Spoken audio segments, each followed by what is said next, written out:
28 දී මම නැවතවරක් ලංකාවට ආපහු පැමිණියා. ඉතින් එතනින් එහාට ඊළඟ පරිච්ඡේදය පටන් ගන්නවා. ඒ තමයි මගේ පූජක ජීවිතය. පූජක ජීවිතේ මම මෙහාට ආවම නිකලස් මාකස් ප්‍රනාන්දු මගේ දෙව්සත්තලේ අධ්‍යක්ෂක පියතුමා හිටපු එක්කෙනා කොළඹ අගරාජ ගුරුතුමා හැටියට පත් වෙලා හිටියා. උන්වහන්සේ මට කිව්වේ දැන් ඔය ඔක්කොම අධ්‍යාපන කටයුතු කරලා ඔය දෙව්සත්තල් වල ඉඳලා පූජක ජීවිතය ගැන හරි අත්දැකීමක් ලැබිලා නැහැ. ඒ නිසා යන්න ඕනේ අමාරු තැනකට කියලා. අමාරු තැනක් කිව්වේ ටිකක් අඩුපාඩු තියෙන තැනකට යන්න ඕනේ කිව්වා. ඒ අනුව මාව එතුමා පමුණුගමට ඇව්වා. පමුණුගම කැපුම්ගොඩ දුංගල්පිටිය කියන ප්‍රදේශයේ බාරව යන්න කියලා කිව්වා. ඉතින් මම ඒ ගියා. මුකුත් හරියාකාර නිවහනක් තිබුණේ නැහැ. මම හිටියේ මේ සංක්‍රිස්ති කාමරේ තමයි මම නිදාගත්තේ. පිටිපස්සේ තියෙනවා කෑල්ලක්. ඒකේ කොහුලණු වලින් හදපු වියාපු ඇඳක පැදුරක සහ කොට්ටක රසයේ විඳලා මම එතන හිටියා. හරියාකාර බාත්රූම් එකක්වත් තිබුණේ නැහැ. රනින් වෝටර් තියෙන එකක් තිබුණේ නැහැ. කෝප්පකින් තමයි නෑවේ. අර පූජාට උදවෙන් ළමයි සුමානයකට සැරයක් පල්ලෙහා ලිඳකින් මොකද ඒ හරිය ඔක්කොම ලිඳක් නැහැ මොකද තනිකර වැල්ල. ඒ නිසා පල්ලෙහා පැත්තේ තියෙන ලිඳකින් ඒගොල්ලෝ වතුර ගෙනල්ලා ටැංකියක් පුරවනවා. ඔය ටැංකිය සුමානයක් විතර පාවිච්චි කරනවා. ඉතින් ඒකෙන් තමයි টয়ලට් ෆ්ලෂ් එකත් කරේ. ඒ වගේම හැම දෙයක්ම කළේ ඒ වතුර වලින්. ඒ වගේ ওই විදිහට මේ මුදායිනේමයි මේ කාමර වගේ කෑල්ල තිබුණේ.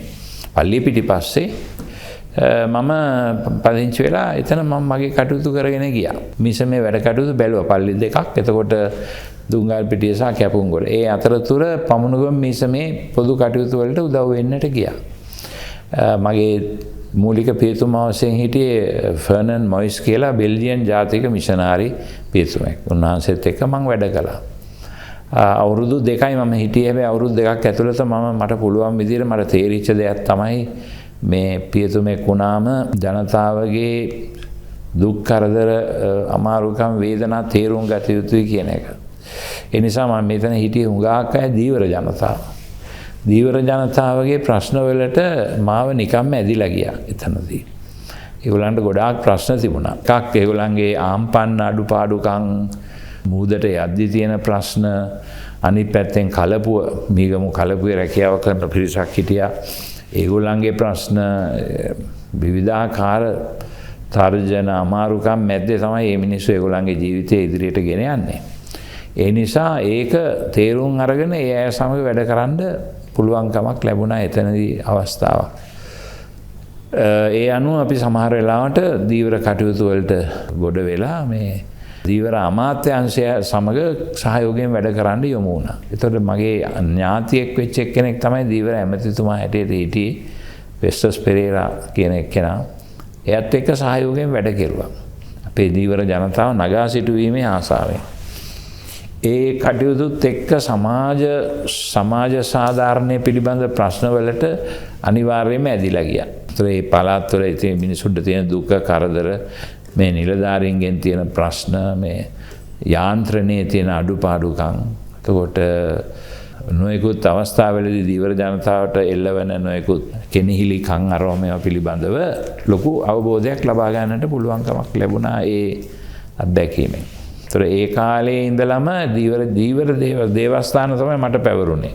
ඊළඟට මම පයාගල මිසම බාරව ගියා. ඒකත් දීවර මිසමක්. ඊට පස්සේ කළුතර මිසමේ හිටියා අවුරුදු 2ක්. මේ කාල සීමාව ඇතුළත දීවර ජනතාව සමග කිට්ටුවෙන් වැඩ කිරීම සහ අමාත්‍යාංශයේ සමග සහයෝගයෙන් වැඩ කිරීම විවිධ ව්‍යාපෘති නිවාස යෝජනා ක්‍රම දීවර බෝට්ටු සහ ඔරු බෙදා දීමේ වැඩපිළිවෙළවල් මේ වගේ දේවල් වලට යොමු වුණා අනිවාර්යයෙන්. එහෙම කරද්දී අපේ නිකලස් මාර්කස් ප්‍රනාන්දු අගරාජ ගුරුතුමා මට කිව්වා කරිටාස් ආයතනය බාර ගන්න කියලා. කොළඹ පදවිය කරිටාස් ආයතනය. කතෝලික සභාවේ සමාජ සේවා ආයතනය වගේම යුක්තිය සාමය සංවර්ධනය පිළිබඳ කටයුතු වලට දැනුවත් කිරීම නායකත්වයේ ගැනීම ආදිය කරන ආයතනය තමයි සෙත් සරණ කියන්නේ. ඒක අපි පිහිටෙව්වා. ඒ සෙත් සරණ කියලා ආයතනයක් තිබුණේ නැහැ. නමුත් මම ඒක ආරම්භ කරන්නට කටයුතු කළා කොළඹ අගරදුගුරු පදවියේ අධ්‍යක්ෂක පීතුමා හැටියට මේ පත්වීම දුන්න නිසා. ඉතින් අපි කොළඹ අගරදුගුරු පදවිය පුරාම මේ වගේ දේවල් කරන්න පටන් ගත්තා. ඒ වගේ විවිධ ප්‍රශ්න එනකොට ඒවට හඬ නැගීම් කරන්න ගත්තා. උදාහරණයක් මට මතකයි ගරු ප්‍රේමදාස ජනාධිපතිතුමා ඉන්න කාලේ ඒගොල්ලෝ තීරණයක් ගත්තා දීවර අමාත්‍යාංශය තිරිකුණාමලයට ගෙනියන්න. එතනදී අපි ලොකු ව්‍යාපාරයක් සංවිධානය කෙරුවා ඒකට විරෝධය පළ කරන්න. මොකද දීවර ජනතාව කැමති වුණේ නැහැ තිරිකුණාමලයට අමාත්‍යාංශය ගෙනියනවට.